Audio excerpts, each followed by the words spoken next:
Some people seem to contest what I talk about when I talk about work or a job. But let's go over the definition real quick.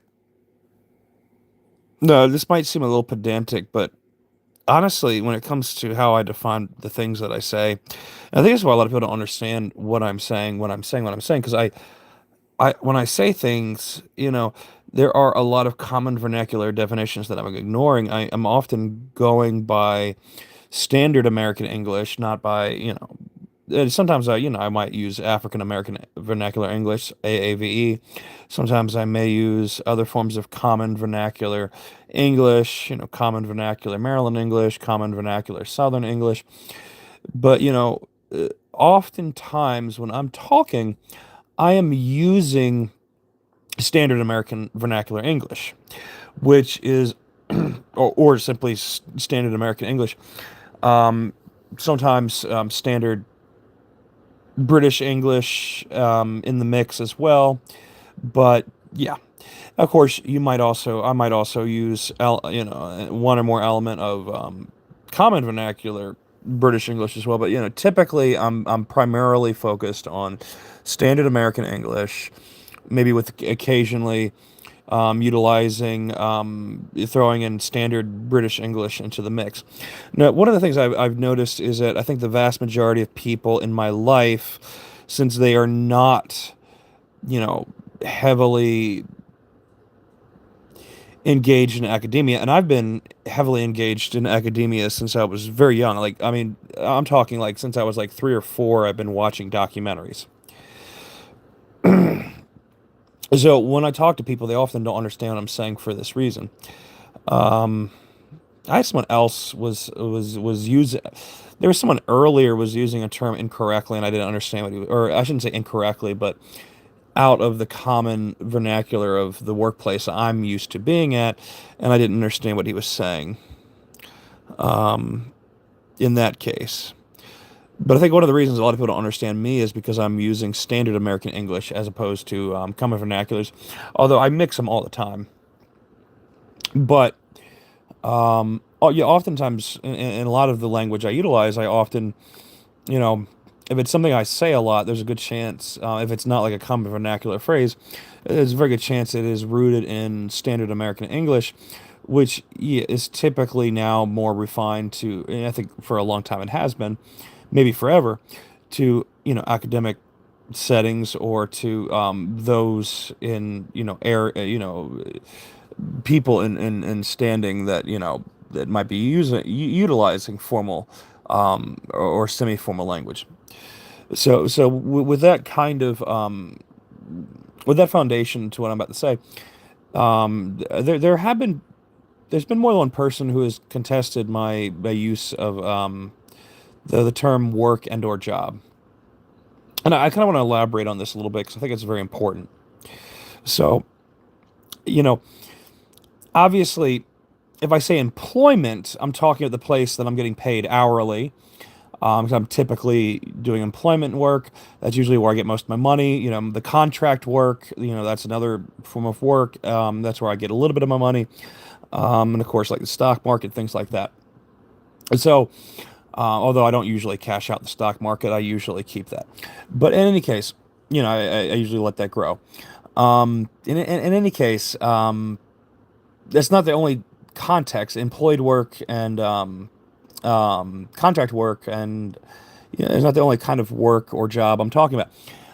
Depending on the context, depending on what I'm referencing. Obviously, when I talk about like volunteer work, if there's a volunteer job, I consider it a job even if I'm not getting paid at all, or if I'm getting paid in like food or in company, whatever the case may be. If I'm not getting paid in fiat currency, I'm not necessarily saying that it's not a job because let's look at how we typically would define something like job in standard American English, right? A job is some sort of task or tasks that are somehow centered on a singular goal or purpose, right? That's typically how we would generally think about that in standard American English, and so that doesn't necessitate financial compensation, number one. But So, if somebody says that they're a stay-at-home mom, for example, and they clean the house, if we're going to say that that financial compensation is necessary to define work or a job, then we would have to say that stay-at-home mothers or full-time homekeepers, that's not work unless the spouse is paying them by contract or by the hour, which I will say is very rarely the case. That's generally not how those kind of relationships work. They're not generally. They probably get some of the money from their spouse, but they probably aren't being given that money for doing those tasks. So generally speaking, when we say work or a job, money may or may not be involved. Number two, and by the way, if we were to say money was necessary for something to be work or a job, then internships and volunteer work wouldn't really be able to, would you really be able to put that in your resume? And I have, other people have. Obviously, you want to highlight that this is an internship or that this is volunteer work. You want to let them know that this isn't contract work, that this isn't hourly, work or salary work or whatever. But, it's still work, it's still experience. You can put it in your resume. Another point to be made too. A lot of people think that if it's a certain kind of job, say you are defining it with the caveat that it has to involve pay or not. Either way, there are a lot of paid jobs, that entrepreneurs do, that people do just for a little bit of extra money, even if it's just, nickels and dimes, whatever the case may be, or maybe it's hundreds of thousands of dollars, whatever the case may be. There are plenty of these jobs that people don't define as jobs. Even if they're making $500,000 or more a year, people say that's not a real job. Well, I think a lot of times people try to attribute the caveat that work has to be difficult or uninteresting or boring or not entertaining. No, I would try to kind of like nip. I kind of want to throw that to the side because that's ridiculous to me. First of all, plenty of people enjoy their jobs. Second of all, plenty of jobs aren't difficult. I mean, if you're somebody who really enjoys just meditative, experience, time with your thoughts and reflections, there are plenty of like security jobs that people might just love where they can just look at a screen, for hours or just watch people for hours and just kind of maybe zone into the moment and experience what's going on around them and really kind of zone in. A lot of people probably really enjoy that, and a lot of those jobs pay really well. There are a lot of YouTubers who make practically nothing or nothing, but there are also YouTubers who are making millions of dollars, and some of them put in a lot of work, some of them don't. Some of them are just streaming and they make lots of money. And a lot of people would say that's not work. A lot of people would say that like doing DoorDash is not work, even though that's how some people make their entire living. A lot of this it gets to a point where it's kind of silly. It's kind of silly. Now, by the traditional definition, from a standard American English perspective, a job is a task or group of tasks, that pertain to a goal or goals. Work, essentially the same thing, right? Um, it can come with pay, it doesn't have to. It can be difficult, it can be enjoyable. These are all things that people sometimes add to the definition that just really aren't part of it, necessarily. They don't necessarily go hand in hand. There are all kinds of work. Now, to be fair, just about any kind of work you do is going to involve your energy and your time. Now, these are finite resources. So, people putting the time and the work and the effort into something, even if it's comparatively minimal, that's still something to be, that's still something to consider. And of course, we can say that there's different values of work. And of course, you could say, well, maybe you should find something that pays more. Maybe you should find something that's more enjoyable, whatever the circumstances may, seem to some degree necessitate or, whatever the situation, the more beneficial situation might seem to be, whatever the case may be. I mean, there are all kinds of variables and all kinds of contexts, but at the end of the day, that doesn't take away from the definition. So, you know, um, I don't like hearing like YouTubers that are making, $500,000 a year. I don't like hearing what they do isn't work, even if they're applying minimal effort. They're making money. But, even if they weren't, it would still be work. But it's a little bit more admirable because they did, or at least respectable because they were able to find a way to make money. And like when I do door dashing during my lunch break, that is work. A lot of people just rest and eat during their lunch break, with the exception of yesterday. I mean, most days I spend my lunches trying to doing one or two deliveries, making a little extra money. Where an hour where I would be making $0, I'm now making anywhere from, $3 to $17. Not the most money in the world, sure, but a whole lot more than nothing. And that adds up day by day. So I don't like this idea of belittling work and jobs, especially when there are respectable realities behind them. Like, I sometimes started referring to the other the ways I make money as side hustles. It's like, honey, this is work. I am exhausted. I am drained. And to try to suggest that I'm not working is to me ludicrous and unfortunate. And to attribute those kind of ideas to other people as well, who are making a lot of money, or maybe not, or maybe they're exerting a lot of effort, or maybe they're doing something very beautiful or something they really love or passionate about. Whatever the case may be, work is work. Whether or not it's respectable, whether or not it is admirable, these are all, whether it's not as difficult, these are all, whether or not it's employed work, contract work, whatever, these are all other factors. It's like at the end of the day, if I make money on it, there's a good chance that I got to report it in my taxes, depending on the amount. But I think these days they basically suggest report everything, depending on who you're paying to file your taxes. If you're doing it yourself, you might want to report as much as possible too. At the end of the day, if they find, anything that's significant, there's a good, or even not significant, if they find something that they think should have been involved in the taxes, the government will, So generally, it's a good rule of thumb to report as much as you possibly can.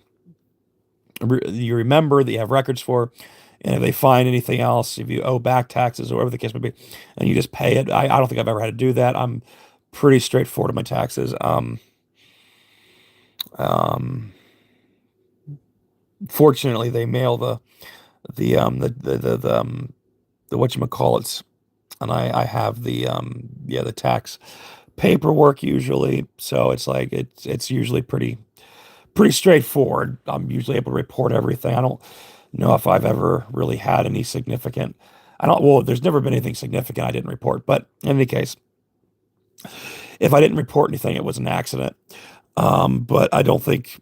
Yeah, if it was like $5, I guess it didn't make a difference. But $5, probably, yeah, that probably wouldn't have. Um, so yes, probably. I do someone in the family who did actually get contacted by the government for back to for that they had to send some money back to the government. But I think they had like, I think it was like, for them it was like either hundreds or thousands.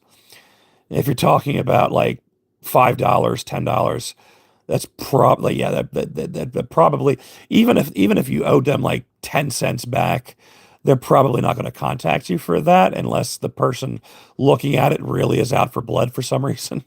I don't think they're usually like that. I could be wrong, but I don't think most of them care that much. Um, in any case, If they did, I mean, pay the 10 cents for heaven's sake. If you get something that says you owe the government 10 cents, pay the 10 cents. That's not the end of the world. Like, I mean, heaven's like, yeah, that's nothing. But that's probably why I've never got contacted, because if I did miss something and I owed 10 cents back, that probably was not a top priority. But in any case, it probably costs more than that to send a letter. But in any case, the point I was like basically making is that yeah, like a lot of these things that people say aren't real jobs. It's like I get the tax forms, guys. I got to report this stuff in my taxes, even if I only made, $300, or even if I only made like $150 or $50 or whatever the case may be. It's like if I made a substantial amount of money, or relatively, and I would consider, when it comes all your side hustles and all the things that you do to make money, $50 I would consider substantial enough to include in your taxes 100%.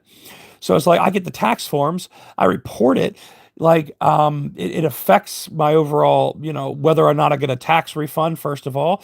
And if I have to pay taxes that year, it affects how much I have to pay. It's like these, but the thing is, like, again, work and jobs, they, by definition, by standard American vernacular English standards at least, doesn't have the caveat. Making money doesn't necessarily need to be a caveat, but if we are going to have that as a as something that is as a as a defining factor of what work or a job is, these other things that people also say aren't jobs, I got to report it in my taxes, guys. Like, it doesn't make sense to say it's not a real job if you got to report it in your flipping taxes. Like, even if it's not that much money, it's like I still got to report this in my taxes. And if I don't, you're going to get, there's a good chance, well, I mean, not always maybe, but there's a good chance you're going to get a letter from the government saying you owe this much or whatever. Yeah, like if I have to if I get tax forms and have to report it on my taxes, even if you're going to say that making money is, what's the word, contingent, is that the right word, upon or defining a variable, involved in work, or terms like work or job, even if that is a necessary part of it by whatever vernacular you're using, it's like I still gotta submit this in my taxes. So it's like, to me, it's like, I know you're trying to be demeaning or dismissive or whatever, maybe because someone was dismissive to you, but it's like, sir, ma'am, young man, young lady, if you have to put this on your taxes, it's like, by many different, vernaculars, by many different dialects, whatever English you're using, there's a good chance that you can define that as a job. Even if you're not using standard American English, there's a good chance you can define that, whatever dialect you're using, as a job if you got to and report it in your taxes. So it doesn't make sense to say, hey, that wasn't a real, it was a job. Maybe it wasn't a good job. Maybe you didn't make a lot of money off of it. Maybe you should have spent your time doing something else. These are all kind of irrelevant to the fact that it was work. It was a job. You did a service, or you applied effort to something in exchange for, financial compensation. That's work. And you got enough, to where, whereby you had to report it in your taxes. You got tax forms sent in the mail, and it costs money. Someone has to put that into an envelope and mail it to you. It costs money to mail that out. So, like, obviously the effort is extended to you as well, as, a contract worker, or as, whatever they want to define you as. They're extending effort to you, you're extending effort to them. The people that are, working with you, and the person that, whoever you're working for, and you're the work you're engaging in yourself. This is real work. So, oh, hey, what's up? Well, if it's boring, you silly goose. people people are so masochistic, man. They say, oh, it's, I don't, I'm bored, but I'm gonna keep watching it. I don't quite get it. But no, it's one of my pet peeves. I would say another one of my pet peeves too. And this often applies to people who don't have faith in the Judeo-Christian God, but you see a lot of people, and I think well, I probably shouldn't say this 'cause I think I still fall into this sin sometimes myself. But there are some bad things we shouldn't do. But yeah, I will say one of my pet peeves is like, that's not real work. It's like, what do you mean? Doesn't mean it has to be work that you respect. You might even despise it, but it's work. A better way of I think communicating what you're trying to say is I don't respect that work. Something about that makes me feel that it's not deserving of my honor. That is a very different, that is a very much more succinct way of putting it. I don't respect that work. But saying it's not work is just, definitionally incorrect. And like for me, language matters. I'm a linguist. I speak English, Spanish. I know a little bit of Hebrew for my prayers. I know a good bit of Arabic. I can quote. I can quote from text in other languages, including the Mulmantar from. I believe it's included in the Guru Granth Sahib. I can quote, entire chapters from Al Quran. I can quote my Hebrew prayers. I can quote a lot of things. I can quote a good bit of Bol my sheep in Shetlandic, etc. And the kind of point I'm leading up to is I study language and like how we use language. I think for ever since I was very little, I think even it matters to me.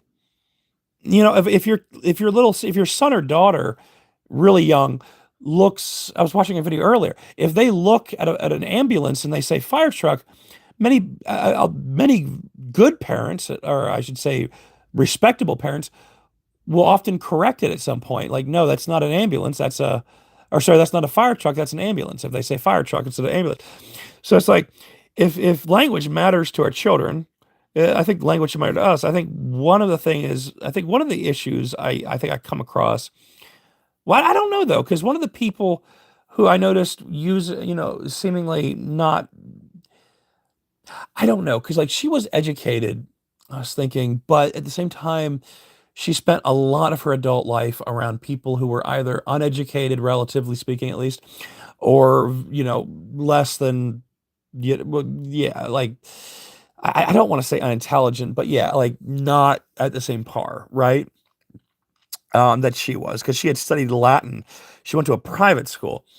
So, the idea, like, I think she was very intelligent, but I think she was so influenced by other people around her who did not necessarily have her, let's say, intellectual capacities or capabilities, that I think she might have been utilizing the kind of erroneous language that was surrounding her at the time. And I just want to call that out and say that's wrong. Um, if it's being used to, well, I think it's wrong if it's being used to shame somebody. Um, in a way that doesn't like communicate what you're really trying to communicate. And like for me, communication is important. If we're going to say something, I think we should say it right. We fall into the trap of, with our daily lives and our exhaustions and all kinds of things, if maybe we get sick, maybe we get this, that, whatever, new medication, for this or that, whatever the case may be. Sure, we don't always utilize, language correctly, but I think there are a lot of people who misuse language repeatedly, and it seems intentional. An intentional misuse of language, maybe to, gaslight or deceive someone, and I think that's where the issue comes in. I think a lot of it comes down to intent. Did you intend to deceive someone? Remember, in the 10 mitzvot, one of the things that I'm trying to remind myself of is, you shall not bear false witness. That's, to me, that's so big.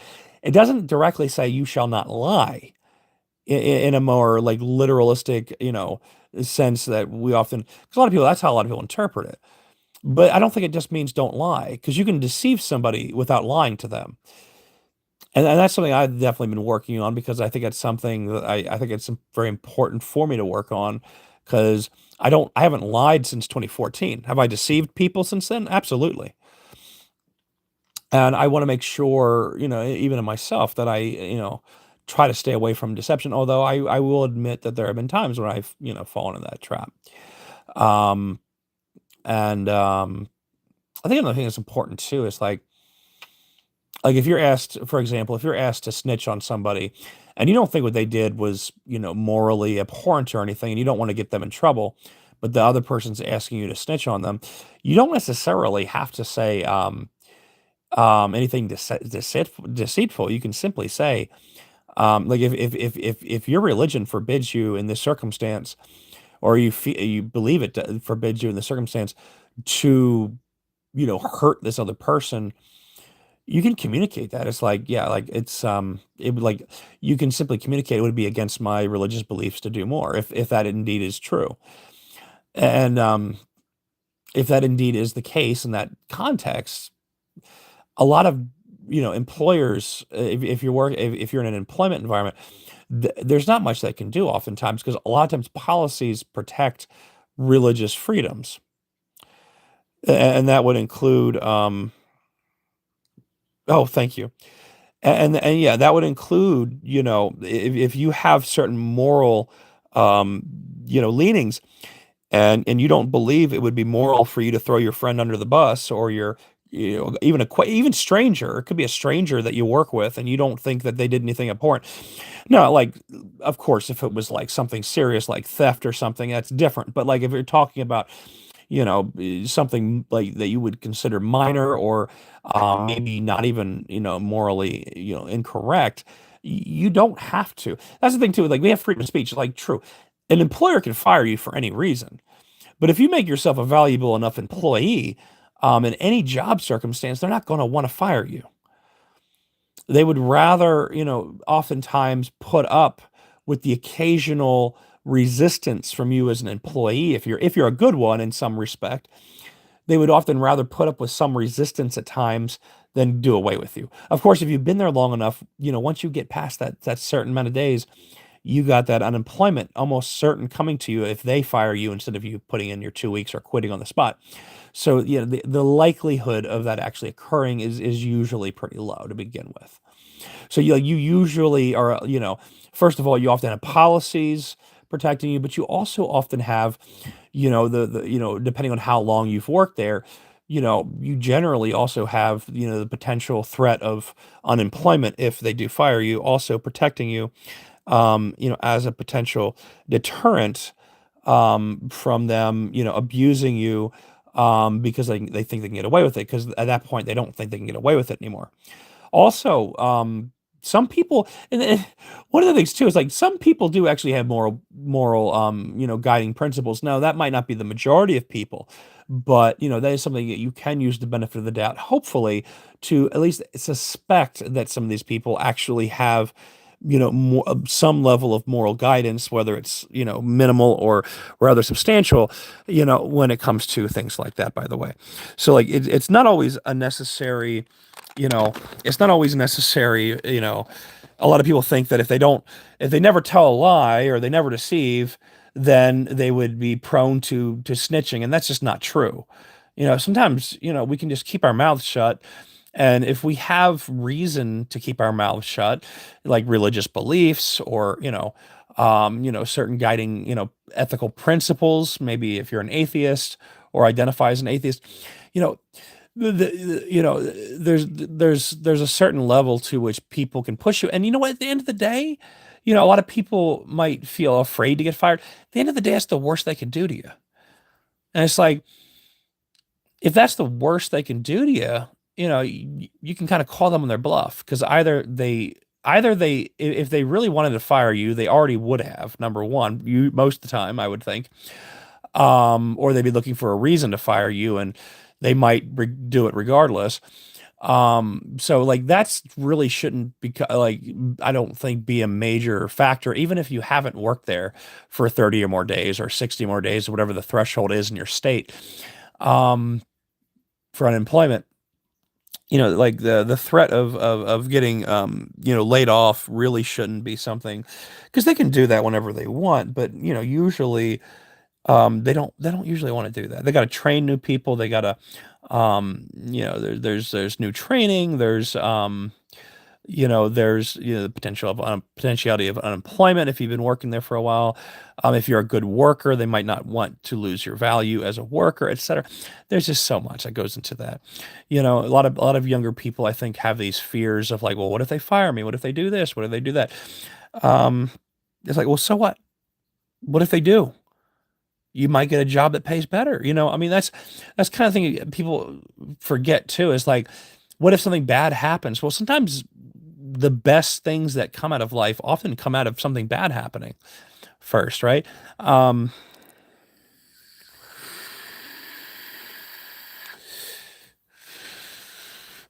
like, let me think of a good example. Like, um, well, like, think about like this too. A lot of people, when they lose the first person that they fall in love with, that maybe a bad breakup, maybe the person passes away, whatever the case may be, that often builds character in us, and it often, I think, better mature helps us mature to have, I think, at least the potential for more meaningful and in-depth, romantic relationships in the future. So, like, I mean, a lot of times a bad thing happening can often lead to something good. Not every time. Sometimes a bad thing will happen and nothing good will seem to come after it. At least not in the immediate future. But that's not always the case either. You just don't know. And like, part of the thing is, I think, is a lot of people, a lot of us, especially when we're younger, we have this desire to control everything around us. And I think when we get older, we become humble enough to just realize we can't control it. We can't control other people. We can't, control, the weather. We can't control, who hires us, who fires us, who's nice to us, who treats us like complete utter garbage. And one of the things too is, like, sometimes I'll find myself getting pride. Like earlier today, I was like, why did those two people treat me so badly? And of course, I could have thought more in depth, what are the other variables, but I mean, I'm smart enough to know that I'm pretty sure they treated me like that because I don't think they, when I get too serious, like I am now, because I'm tired and lacking, water in my blood, and I'm exhausted. When I get too serious, yeah, I lose a lot of respect from people. And then there's a lot of reasons. I think part of it is jealousy. I think part of it is a lot of things. But that, why why should I be proud of, like, why should I be overly proud? Because one of the things too is, like, if I am overly proud, like about my background and all my accomplishments, and where I potentially should be, like, think about like Walter White. I kind of feel like him in his situation in a sense, because he's like, yeah, I'm well overqualified. I am super overqualified for where I'm working now. But why should I use that as a form of pride? It's like, if I allow myself to be humble, and even have a level of empathy and pity for those who treat me badly, whether it's just disrespect or whatever the case may be. um if I allow myself to be humble about it, it's not, I don't feel as bad, generally speaking, it seems. Also, what's also interesting too is, like, one of the things I was reflecting upon is, like, well, didn't haven't I done the same thing to other people? Not necessarily intentionally, but, like, in very dire situations, haven't I eventually cracked and done the same? And if I expect the people who I've disrespected in that way, um, to forgive me, shouldn't I forgive the people above me as well, at least in terms of rank, right? If I'm hoping that the people who are below me in rank will forgive me, then shouldn't I also hope that I forgive? Shouldn't I also forgive the people who are above me in rank? So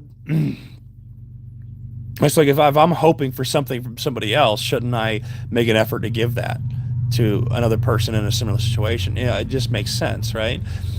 Um, and that's something I think we don't think about too. It's like, if I want,